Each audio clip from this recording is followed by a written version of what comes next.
ბრუნდებით პირდაპირ ეთერში განვაგრძობთ გამოშვებას ძალიან საინტერესო ბლოკი გელით ახლა რომელიც მზადდება ჩვენი პარტნიორის ლიდერ ქალთა საზოგადოების ეგიდით და რომელსაც ტრანზიციის ამებრ ნათია შათირიშვილი უძღვება. მივესალმები ნათიას, დიდი მადლობა რომ ხართ ჩვენთან ერთად.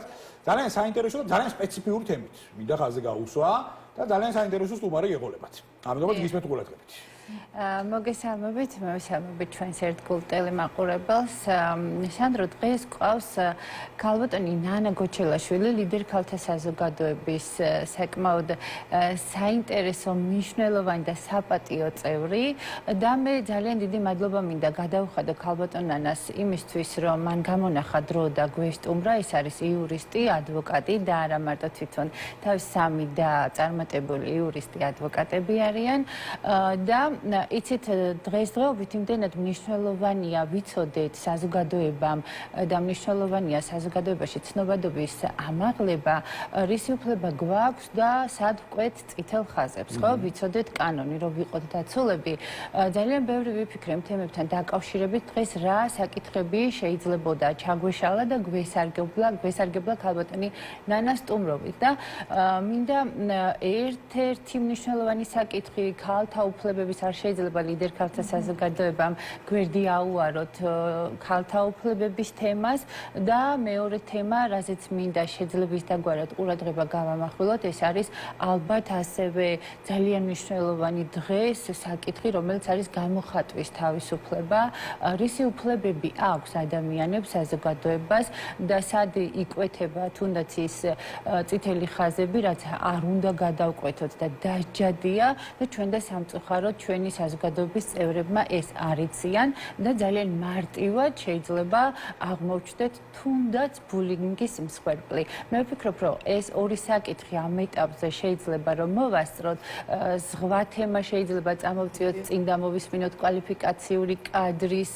მითითებები და აზრი, მაგრამ რის შესაძლებლობასაც დღეს ჩვენი ეთერი მოგცემს. კიდევ ერთხელ ძალიან დიდი მადლობა ქალბატონ ნანა იმისთვის, რომ დრო დაგვითმეთ. მოგესალმებით, მადლობა. მივესალმებით თქვენს მაყურებელს. მადლობა მოწვევისთვის. ძალიან საინტერესო თემებია და აქედან გამომდინარე ძალიან ბევრი რამ შეგვიძლია ვისაუბროთ. დღევანდელობიდან გამომდინარეთ, თუნდაც დღეს საზოგადოებაში როგორი პროცესებია, მაგრამ ცოტა რადგან ჩვენ ქალის როლის გაძლიერებაზე ვსაუბრობთ, პატარა პრეისტორიას გავაკეთებ, როგორც წესი ქალის როლი ძალიან გამოიკვეთა გასული საუკუნის 90-იანი წლებიდან საქართველოში, იმიტომ რომ ქალებმა რეალურად გადაარჩინეს სამოქალაქო ომის თუ სახელმწიფო გადატრიალების დროს შექმნილი პრობლემებიდან გამო ოჯახები და დღეს ჩვენ სხვა რეალობაში ვცხოვრობთ აბსოლუტურად და ეს რეალობა გარკვეულწილად ყველაზე დიდი პროცენტით ალბათ მამაკაცებს არ ეწყინებათ, მოიტანეს იმ ქალებმა, რომლებმაც მართლაც გმირობა ჩაიდინეს.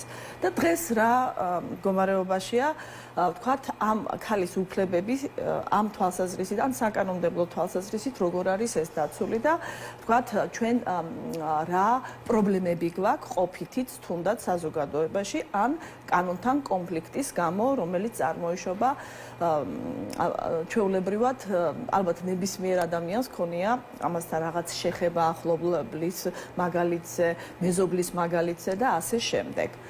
ეხლა პირველ რიგში საკანონმდებლო თვალსაზრისით, აი მაგალითად ძალიან კარგი არის, რომ ქართული კანონმდებლობით, შრომითი კანონმდებლობით აბსოლუტურად მოწესრიგებული არის შრომის კოდექსით ქალის შრომის უფლებები. აი ძალიან მაღალი სტანდარტები არის.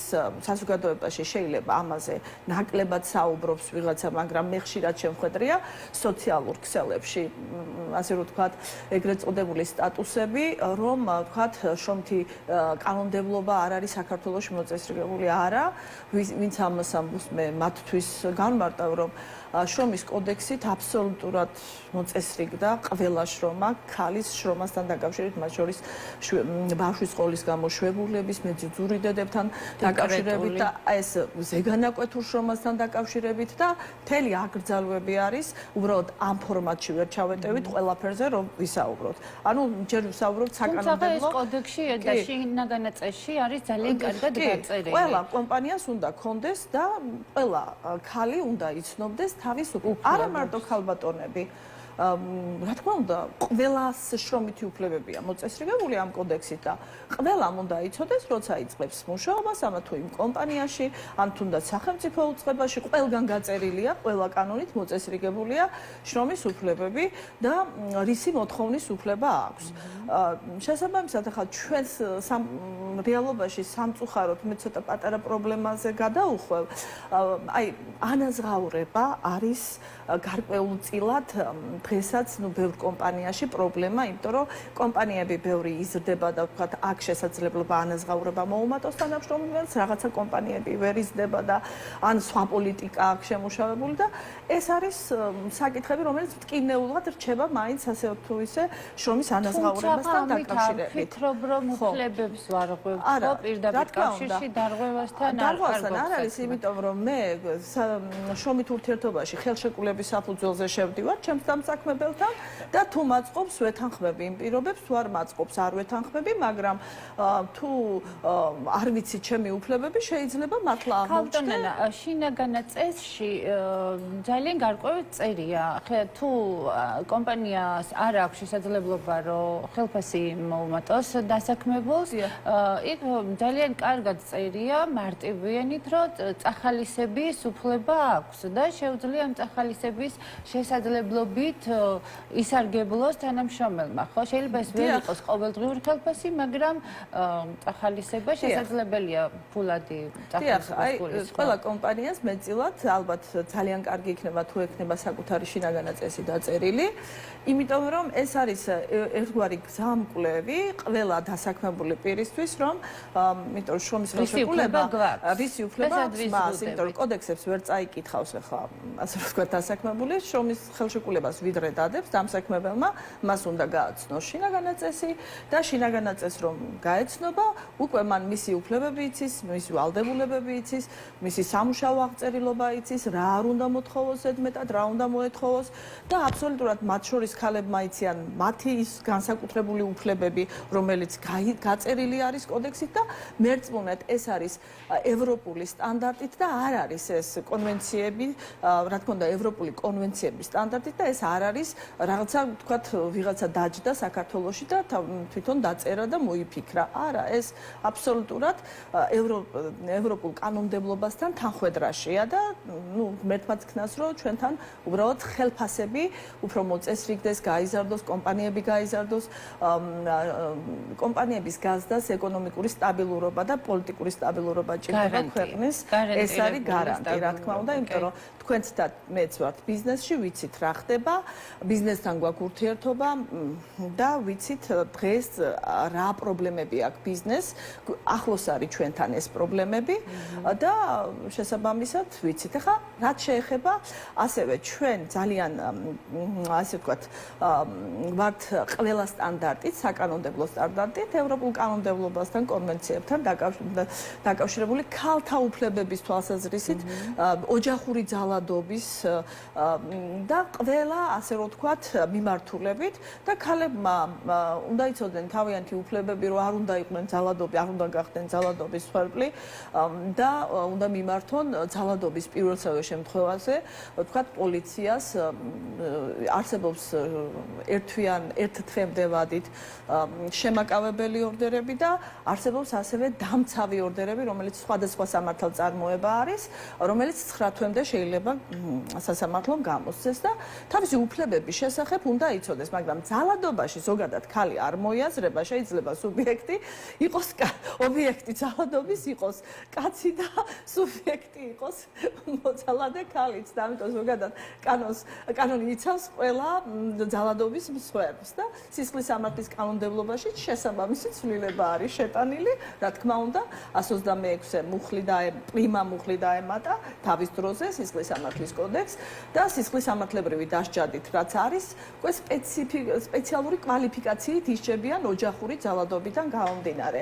ძალიან მნიშვნელოვანი თემაა სხვათა შორის პრაქტიკაში რაც ხდება, გეტყვით, ძალიან ხშირად ოჯახები ინგრევა და ოჯახები რომ ინგრევა, ამას ახლავს ძალიან დიდი ტკივილი ორივე მეუღლის მხრიდან და რჩებიან მეტწილად თუ ვთქვათ, ქალი დამოკიდებული არის მამაკაცზე მატერიალურად, პასუხისმგებლობა რეალობის საკითხი დგება, ვთქვათ, ალიმენტის გადახდასთან დაკავშირებით, შვილების ჩენასთან დაკავშირებით და ბევრი საკითხი წამოიწევს, მათ შორის ქონებრივი თანაცხოვრების პერიოდში შეძენილი ქონების გაყოფასთან დაკავშირებით და სამწუხაროდ ვაწყდებით ისეთ რეალობებს, რომ ვთქვათ, პასუხისმგებლობა ზოგჯერ ზოგიერთი მამისგან ნაკლები არის შვილების მიმართ, რომ უზრუნველყოს მატერიალურად, მონაწილეობა მიიღოს აღზრდაში, იმიტომ რომ ეს მოდის განა, იმიტომ რომ შვილები არ უყვარს პირობითად. უბრალოდ არ აქვს შესაძლებლობა, რეალობაში გვაქვს პრობლემა, ან არა აქვს შესაძლებლობა, ან სურვილი არა. გარკვეულწილად დაპირისპირებაში მეუღლესთან, ყოფილ მეუღლესთან აქვს რაღაც პრობლემა და ხშირად მე ჩვენ ვერთვებით ხოლმე, როცა სასამართლო წარმოებები მიიღება პროცესები, რომ მორიგებით ვამთავრებთ და დრო ჭირდება ალბათ იმ ტკივილის გასვლასაც, იმიტომ ეს ჩემმა პრაქტიკამ დაამანახა და ძალიან ხშირად მინდა გითხრათ, რომ ბავშვები ხდებიან იარაღი მშობლების ხელში. ეს ყველაზე ცუდი რამ ხშირ შემთხვევაში რაც ხდება და ალბათ ყველაზე მძიმე კატეგორიის საქმეებად სასამართლოში განვიხილავდი ოჯახური დავების, აი ბავშვებთან დაკავშირებულ დავებს. იმიტომ უმძიმესი საქმეები მაქვს, ახლაც მაქვს ძალიან ერთ-ერთი მძიმე საქმე და არ მინდა ამ საქმეზე ვისაუბრო უბრალოდ. შეიძლება ვიღაცამ თავისი თავი ამოიცნოს აქ და იქ უბრალოდ სამ ბავშვს ეხება ის საქმე და აი შეძრწუნებული ვარ მე ყველა ფსიქოლოგი, ვინც კი ეს საქმე, ასე რომ ვთქვათ, ფსიქოლოგი იყო ჩართული, ექსპერტი იყო ჩართული რაღაც ძალიან. ეს არის უმძიმესი, რომ შეხედეთ საზოგადოების ცნობიერების ამაღლება გვჭირდება სწორედ ამ კუთხით, რომ ბავშვი არ უნდა იქცეს მშობლების მსხვერპლად. ბავშვი არ არის ნივთი, ბავშვი არ არის საკუთრება. და მას აქვს თავისი უფლებები და მშობლები ვალდებულებელია ორივემ თანაბრად იზრუნონ ამ შვილებზე. ცნობიერების ამაღლების გამბანი არის აუცილებელი. ნატია, გრჩება ზუსტად 1 წუთი და ოპტიმალურად მინდა რომ ეს დრო გამოვიყენოთ აბსოლუტურად, თუმცა აბსოლუტურად მოყვებით იმაში, რომ ჯამში ჩვენ გვაქვს გარკვეული ვაკუუმები ცნობიერების კუთხით სამწუხაროდ საზოგადოებაში. საკმაოდ სერიოზული პრობლემები გვაქვს ხოლმე. და მათ შორის გამოხატვის თავისუფლებაზე ვიტყვი, გამოხატვის თავისუფლება, ეს არის ყველაზე დიდი პასუხისმგებლობა. ეს ჩვენ გამოხატვის თავისუფლება ისე უნდა მოვაქციოთ ჩარჩოებში, რომ ამით ცილი არ დავწამოთ სხვა ადამიანს, არ მოვიდეთ კანონთან კონფლიქტში, იმიტომ რომ ეს იწვევს ან სისხლისამართლებრივ, ან ადმინისტრაციულ პასუხისმგებლობას. ქალბატონენა, ადამიანებმა არიციან რა პრობლემის წინაშე შეიძლება დადგნენ, თუ ისინი რა მოსაზრება მათ აქვს, გადმოსცემენ ამას ძალიან ჩვეულებრივად. ანუ აი ამ შემთხვევაში მე ვფიქრობ, რომ თუ არსებობს რაიმე ისეთი კანონი, რომელიც კრძალავს და ანუ რა პრობლემის წინაშე შეიძლება დადგეს ადამიანი, რომელიც ესე თავისუფლად თუნდაც ცილის წამებულ აზრს გამოიტანს და საზოგადოებას გადაუმოწმებელ ინფორმაციას მოახოს თავს. ეს არის ესე იგი გამოხატვის თავისუფლება, სიტყვისა და გამოხატვის თავისუფლების შესახებ კანონი არის, სპეციალური კანონი არის. მე ცოტა პატარა პრეისტორიას გავაკეთებ.